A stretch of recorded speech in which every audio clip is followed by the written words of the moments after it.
Copy dulu datanya dari atas sampai ke bawah, Ctrl C. Lalu kita masuk ke IBM. Di sini kita klik yang paste with variable names. Nah, di sini udah ada datanya. Lalu kita masuk ke variable view. Di sini bagian metode pembelajaran yang values-nya itu kita ganti 1 untuk metode konvensional.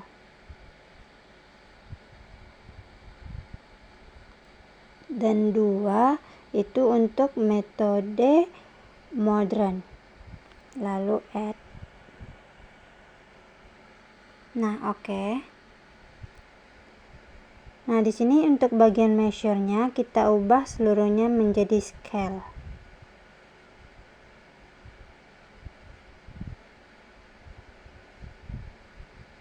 Kembali ke data view.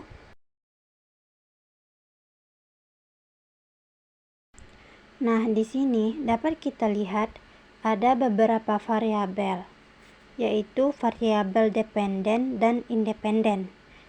Sekolah A, B, dan C adalah variabel dependen, yaitu variabel yang dipengaruhi. Sedangkan metode pembelajaran ini merupakan variabel independen, yaitu variabel yang mempengaruhi. Nah, ini dia sekolah A, B, dan C itu.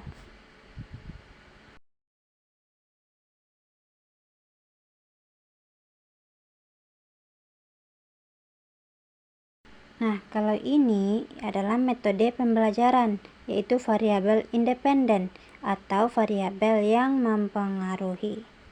Yang mana uji ini tuh digunakan untuk mengetahui perbedaan rata-rata hasil belajar antara siswa yang menggunakan metode pembelajaran konvensional dan metode pembelajaran modern. Nah, di sini kita akan melakukan analisis untuk mengetahui perbedaan rata-rata hasil belajar. Itu kita klik analyze, lalu general linear model, lalu klik bagian multivariate. Nah, di sini untuk sekolah A, B, dan C kita masukkan ke dependen. Sedangkan bagian metode pembelajaran kita masukkan ke fixed factor. Lalu klik option. Nah, di sini bagian deskriptif, estimate of effect size, dan juga homogeneity kita centang, lalu continue. Lalu kita klik kontras. Nah, di sini metode pembelajarannya kita ganti yang non ini dengan simple. Dan yang bagian reference ini kita ganti ke first, lalu change, continue. Nah, selanjutnya kita klik plots. Nah, metode pembelajaran ini kita pindahkan ke horizontal axis, lalu add. Nah, di sini continue. Oke.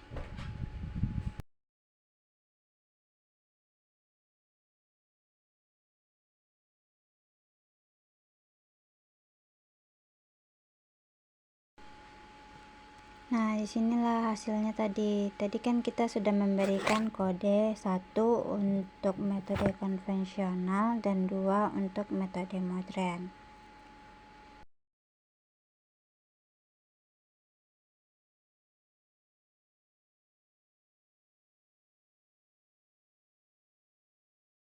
Lalu kita lihat pada bagian tabel deskriptif statistik. Di sini sekolah A metode konvensional itu nilai rata-ratanya sebesar 42,1250.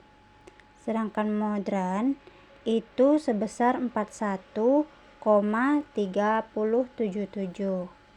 Nah, maka pada sekolah A ini nilai rata-rata konvensional lebih besar daripada modern.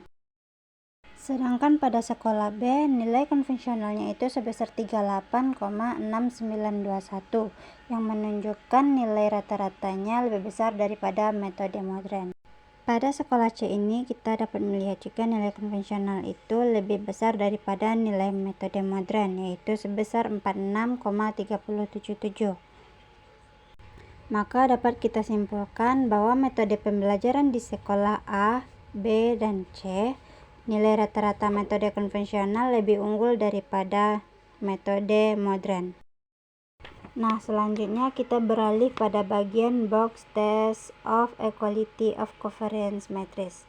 Nah, dapat kita lihat di sini pada bagian box M itu sebesar 7,384 dengan signifikan 0,322 yang menunjukkan ia lebih besar dari 0,05 yang berarti nilai matriks covariance ini bersifat homogen atau sama.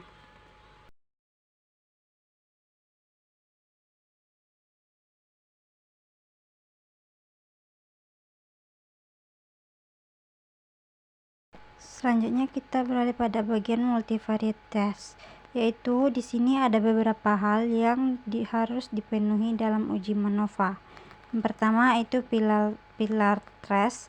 Apabila nilainya positif, berarti dia memberi pengaruh pada model atau adanya perbedaan rata-rata yang signifikan antar kelompok data. Seperti yang kita lihat di sini, nilai pilarnya sebesar 0,968 yang berarti positif. Maka ia menunjukkan adanya perbedaan nilai rata-rata tiap sekolah.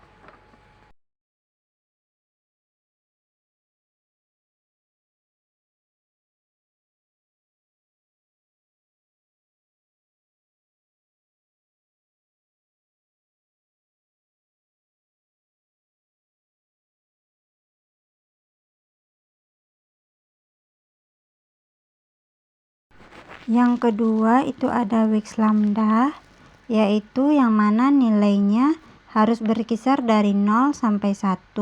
Jika ia mendekati 0, berarti ia memberikan pengaruh pada model.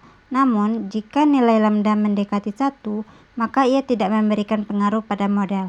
Nah, di sini kita lihat nilai lambda yaitu sebesar 0,32, yang berarti ia tidak memberikan pengaruh pada model sekolah A, B, dan C.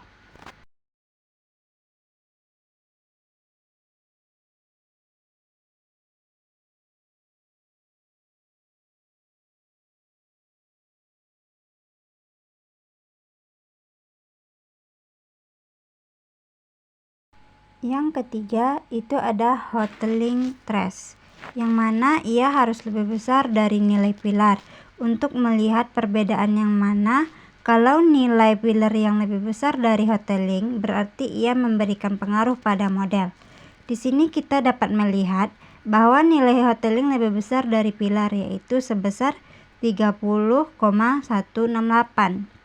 Maka di sini terdapat nilai yang signifikan atau metode pembelajaran memberikan pengaruh pada sekolah A, B, dan C.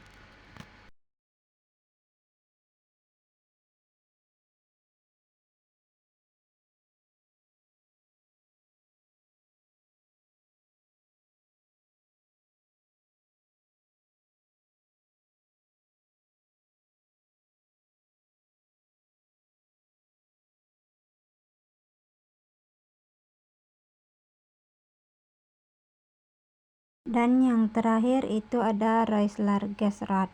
Ia harus positif dan selalu kecil dari Hotelling, yang menunjukkan ia memberikan pengaruh pada model. Di sini dapat kita lihat nilai dari Royce sama dengan Hotelling, yang berarti belum tentu ada pengaruh pada model.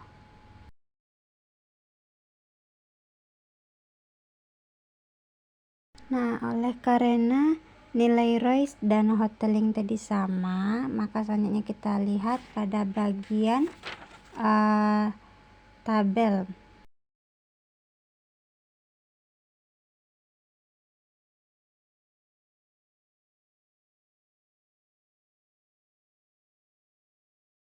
Di sini kita lihat bahwa nilai signifikan pada sekolah A itu sebesar 0,836, B sebesar 0,986, dan C sebesar 0,649, yang berarti lebih besar dari 0,05, yang artinya metode pembelajaran di sekolah A tidak ada perbedaan dengan sekolah B dan C.